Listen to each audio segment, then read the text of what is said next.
அரவாணி அவர்கள் எங்களுக்கு ஒரு கோரிக்கை வைத்தார்கள். தமிழகத்தில் எங்களை திருநங்கை என்று அழைக்கிறார்கள் என்று சொல்லி. திரு என்றால் ஆண், நங்கை என்றால் பெண்.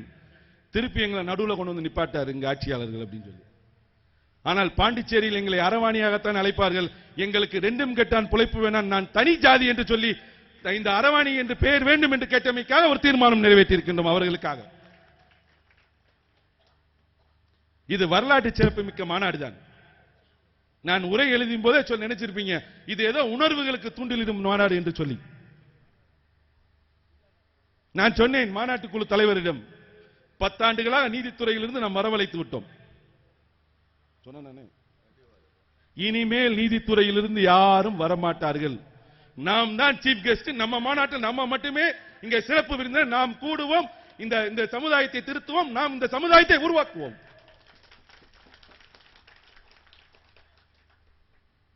வரலாற்று சிறப்புமிக்க சமுதாயத்தை உருவாக்குவோம். நான் காவல்துறை சார்ந்த எல்லாத்தையுமே சார மாட்டேன். இங்க இருக்க எஸ்பி அருமையான மனிதன். மாநாட்டுக்குழு தலைவரை கேளுங்க. நம்ம மாநாடு பரமக்குடியில் நடந்தால் சிறப்பாக நடக்காதுன்னு சொல்லி இவர்கிட்ட உட்கார்ந்து அட்வைஸ் பண்ணார். உங்க கூட்டம் எனக்கு தெரியுங்க, தயவு செய்து ராமநாதபுரத்துக்கு மாத்துங்கன்னு சொல்லி இவர்கிட்ட நட்பு அடிப்படையில் இன்றைக்கு மாற்றி கொடுத்து இந்த டிஎஸ்பி 50 பேர் இன்றைக்கு பாத்தீங்கன்னா இவ்வளவு பெரிய உதவி செய்தவர்களையும் நாங்கள் மதிப்போம், நன்றி கடனோடு பார்ப்போம். அதில் மாற்றமே கிடையாது. காவல்துறைக்கு மிகப்பெரிய நன்றி, ராமநாதபுரம் மாவட்ட காவல்துறைக்கு. அதே நேரம் இங்க இருக்க கலெக்டர் சில வேலையும் செய்வார், அதையும் நமக்கு தெரியும். இந்த வரலாற்று சிறப்பு மிக்க மாநாடு, இந்த மாநாட்டில் 6:55க்கு ஒரு செய்தி வெளியிடுவேன் என்று சொல்லியிருந்தேன். இதற்கு 6:55 சில பேர் என்ன வெளியிட போறீங்க கேட்டுக்கொண்டே இருந்தார்கள். இந்த மாநாட்டில் முதலாக 10 ஆண்டுகளில் மிகப்பெரிய சரித்திரமாக தொகுதி செயலாளர்களை முதலில் இங்கே அறிவிக்கப் போகின்றேன். முதலில் 11 பேரை தொகுதி செயலாளர் இங்கே அறிவிக்கின்றேன். முதல் தொகுதி செயலாளராக ராஜபாளையம் தொகுதியை பார்க்கக்கூடிய விருதுநகர் மாவட்டத்தைச் சேர்ந்த நாராயணன் அவர்களை மேடைக்கு அன்போடு அழைக்கின்றேன்.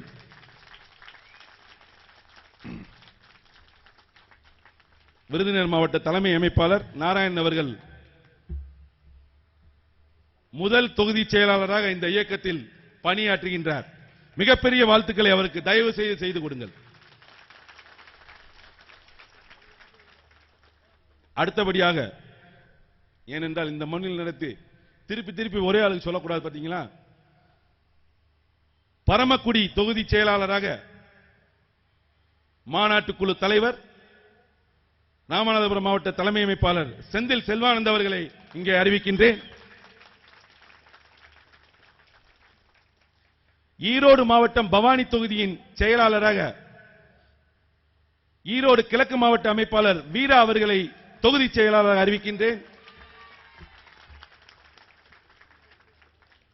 சென்னை அண்ணாநகர் மேற்கு தொகுதியின் தொகுதி செயலாளராக கல்பனா அவர்களை அறிவிக்கின்றேன். மதுரை உசிலம்பட்டி தொகுதியின் தொகுதி செயலாளராக விளையாட்டுத்துறையின் மாநில அமைப்பாளர் செந்தில்குமார் அவர்களை தொகுதி செயலாளராக அறிவிக்கின்றேன். மதுரை மாவட்டம் மேலூர் தொகுதியின் தொகுதி செயலாளராக ராஜபாண்டி அவர்களை மேடைக்கு அறிமுகப்படுத்துகின்றேன். சென்னையிலிருந்து அம்பத்தூர் தொகுதி செயலாளராக இந்தியன் அவர்களை உங்களிடம் அறிமுகப்படுத்துவதில் பெருமை அடைகின்றேன். இந்தியன். தேனி மாவட்டம் கம்பம் தொகுதியின் தொகுதி செயலாளராக பசுமை புரட்சி திட்டத்தின் மாநில ஒருங்கிணைப்பாளர் சரவணன் அவர்களை இங்கே தொகுதி செயலாளராக அறிவிக்கின்றேன். திண்டுக்கல் மாவட்டம் ஒட்டஞ்சத்திரத்தில் தொகுதி செயலாளராக மேற்கு மாவட்ட அமைப்பாளர் ரிஸ்வான் அவர்களை இங்கே அறிவிக்கின்றேன். சென்னை மாவட்டம் மதுரவாயல் தொகுதி செயலாளராக வழக்கறிஞரும் சென்னை மாவட்ட தலைமை அமைப்பாளருமான அசோக்குமார் அவர்களை அறிவிக்கின்றேன். நீலகிரி மாவட்டத்தின் கடைக்கோடி பகுதியாக இருக்கக்கூடிய கூடலூர் பகுதியின் மாவட்ட அமைப்பாளராக செயல்பட்டுக் கொண்டிருக்கக்கூடிய மனிதநேய பண்பாளர் செல்வம் அவர்களை அந்த தொகுதி செயலாளராக அறிவிக்கின்றேன். கடைசியாக எப்படி செந்தில் செல்வானந்த் ஆரம்பிச்சோமோ அதே மாதிரி ராமநாதபுரத்தில் தொகுதி செயலாளராக அசன் அலியார் அவர்களை, மாவட்ட ஒருங்கிணைப்பாளர் அசன் அலியார் அவர்களை இங்கே அறிமுகம் செய்வதில், ஏன்னா ராமநாதபுரம் மட்டும்தான் 2 கொடுத்திருக்கோம், மாநாட்டு குழு என்பதால் 2 கொடுத்திருக்கோம். 12 தொகுதி செயலாளர்களை அறிவித்த இடம் வரலாற்று சிறப்புமிக்க ராமநாதபுரம் மாவட்ட மனித உரிமை கழகம் நடத்திய இந்த மாநாடு.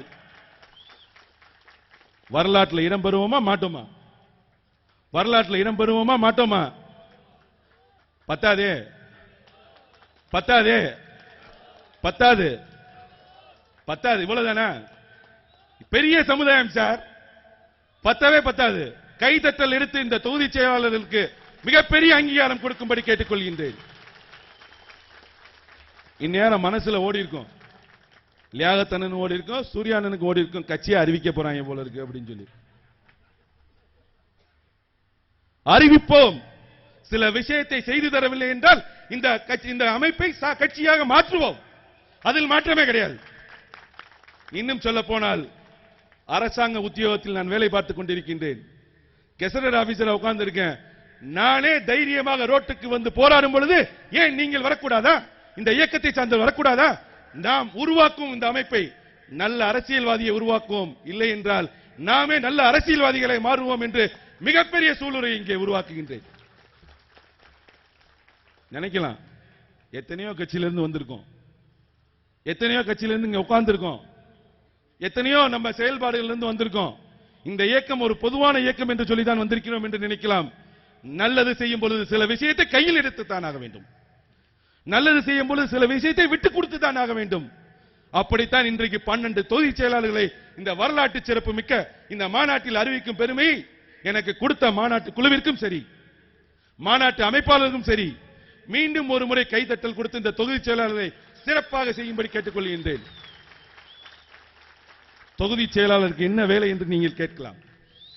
அந்த தொகுதியில் இருக்கக்கூடிய எல்லா கட்டமைப்பு பிரச்சனைகளும் பார்க்க வேண்டிய பொறுப்பு அவர்களுடைய பொறுப்பு. அந்த தொகுதியில் இருக்கக்கூடிய அனைத்து பிரச்சனைகளும் கொண்டு செல்ல வேண்டிய பொறுப்பு அவர்கள் பொறுப்பு. அந்த தொகுதியில் நல்லது யார் செய்கிறார் என்று அடையாளம் காட்ட வேண்டியது அவர்கள் பொறுப்பு. அப்படி செய்து கொடுத்து நல்ல சமுதாயத்தை உருவாக்க நமக்கு மிக பெரிய தெம்பு கொடுத்த இடம் இந்த ராமநாதபுரம் மண். இன்னும் சொல்ல போனா பாத்துக்குங்க, சென்னையில போய் பெரிய ஆளா இருப்பான் பாருங்க. சென்னையில பெரிய ஆள் பூரா யார் தெரியுமா உங்களுக்கு? திருச்சியில இருந்து இங்கிட்டு இருப்போம், சவுத் பெல்ட்ல இருப்போம். பாத்தீங்கன்னா அவன் தான் அங்க போய் குடியேறி பெரிய ஆள் ஆயிட்டான், நிறைய சம்பாரிச்சு பெரிய ஆள் ஆயிட்டான். இன்னைக்கு சிவா அண்ணனையும் கேளுங்க, சரவணன் வரையும் கேளுங்க, இந்த ஏதோ ஒரு மண்ணை சார்ந்தவர்கள் இங்கே போய் பெரிய ஆள். ஆனா சென்னையில் இருப்பவர்கள் என்ன செய்து கொண்டிருக்கிறார் என்றால், சென்னையில் பரம்பரை வாசியால் பொருளாதாரத்தில் பின்னோக்கி கொண்டிருக்கிறார்கள், பொருளாதாரத்தில் பின்னோக்கி சென்று கொண்டிருக்கிறார்கள். எப்பேற்பட்ட பொருளாதாரம் நம் அமைப்பு, எப்பேற்பட்ட செயல்பாடு உள்ளது நம் அமைப்பு. இன்னைக்கு மக்கள் நினைக்கின்றான், நல்லவர்கள், சமுதாய பிரச்சனை எடுப்பவர்கள், இந்த பிரச்சனைக்காக குரல் கொடுப்பவர்கள். இன்னும் சொல்ல போனால் 10 ஆண்டு காலம் நாம் சட்டத்துறையை வைத்துக் கொண்டுதான் விளையாடி வந்தோம்.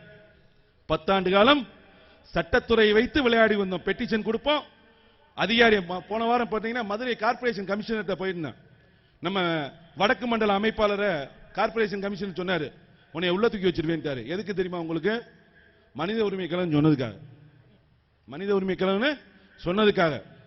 சொன்னோனே மதுரை மாவட்ட நிர்வாகி எல்லாத்தையும் வர சொன்னேன். ஒரு 300 பேர் இருப்பாங்க. கமிஷனர்கிட்ட போனேன். போய், சார் நாங்க இந்த மாதிரி ஹியூமன் ரைட்ஸ் வேர்டை பயன்படுத்தலாம்னு அரசாணை வாங்கியிருக்கோம், பயன்படுத்தக்கூடாதுன்னு உங்களுக்கு அரசாணையை கொடுங்கன்னு சொன்னேன். நான் அரசாணையை கொடுத்து விட்டேன். அவர் பயன்படுத்தக்கூடாது அரசாணை கொடுக்கணும்ல? இல்லங்க, ஒரு பேப்பர்ல படிச்சேங்கிறாரு. அவர் ஐஏஎஸ் ஆபீசர் சார். இன்னைக்கு மதுரை கார்பரேஷன் கமிஷனர் நடராஜன் ஒரு ஐஏஎஸ் ஆபீசர். பேப்பர்ல படித்த விஷயத்தை பொதுமக்களிடம் சேர்ப்பவர் ஒரு ஐஏஎஸ் ஆபீசரா? இப்படி தரங்கட்ட அதிகாரிகளும் இங்க இருக்கிறார்கள். அப்புறம் சொல்றாரு, இந்த மாதிரி விசிட்டிங் கார்டை வச்சு அதிகாரிகளை மிரட்டிக்கிட்டு இருக்காங்கன்னு. நான் உடனே நாங்கெல்லாம் நல்லவங்கன்னு சொல்லுவோம் நினைச்சிட்டாரு அவர். அவர் என்ன நினைச்சாரு? நாங்கெல்லாம் நல்லவங்க, அதிகாரிகளாம் மிரட்ட மாட்டோங்க, நாங்க ரொம்ப நல்லவங்கன்னு சொல்லுவோம் நினைச்சாரு. நான் சொன்னேன், மிரட்டுவோம். ஏன் மிரட்ட மாட்டோம்? எங்க பக்கம் நியாயம் இருக்கப்ப எதுக்கு நான் மிரட்ட மாட்டோம்? இது என்ன உங்க அப்பா வீட்டு சொத்தா மதுரை மாநகராட்சி? மிரட்டுவோம், அதில் மாற்றம் கிடையாது. எனக்கு கிடைக்க வேண்டிய உரிமை கிடைக்கவில்லை என்றால் மிரட்டுவோம். அது ஆட்சியாளராக இருந்தாலும் சரி, அதிகாரிகள் இருந்தாலும் சரி, கட்டாயம் மிரட்டுவோம். இப்படி மிரட்டியே பல சாதனை செய்ததுதான் இந்த இயக்கம். யாராவது ஒரு ஆள் பயன்படாதவர் இங்க வந்து உட்கார்ந்து இருக்கீங்க சொல்லுங்க. சார் இத்தனை லட்சம் செலவழிச்சு இந்த போஸ்டிங் வந்தேன் சொல்லுங்க. 10 வருஷத்துல யாராவது ஒரு பிரச்சனையை செய்து கொடுத்து மக்களிடம் நல்ல பேர் வாங்கி சொல்லிதான் இன்றைக்கு இந்த இயக்கம் 50 லட்சம் பேர் உள்ள இயக்கமாக மாறியுள்ளதை தவிர நாம் கட்சி ஆரம்பித்து எவன் பணத்தை வைத்து இந்த இயக்கத்தை வளர்க்கவில்லை. ஒவ்வொருத்தரும் பாதிக்கப்பட்ட மக்களுக்காக. இன்றைக்கு வேலூரில் நான் சரவணன் அவர் சொல்லிக்கிட்டு இருந்தேன், சார் படம் எடுத்தீங்கன்னா இதெல்லாம் சொல்லுவோம் கொண்டு வாங்க சார் சொல்லி. வேலூர் மாவட்டத்தில் திருப்பத்தூர்ல ஒரு பொம்பளை ஒரு சின்ன பிள்ளையோட நின்னுட்டு இருந்தாங்க, 3 பொம்பளை பிள்ளையோட. அவங்க கணவர் லாரி டிரைவர். லாரி ஓட்டி போனப்ப ஆந்திரால நக்சலைட் கடத்திட்டு போயிட்டான். 7 மாசம் ஆச்சு சார். 2 பொம்பளை பிள்ளை, ஒரு ஆம்பளை பிள்ளை, இத்தினூண்டு பிள்ளை. கலெக்டர்கிட்ட பெட்டிஷன் கொடுத்தாச்சு.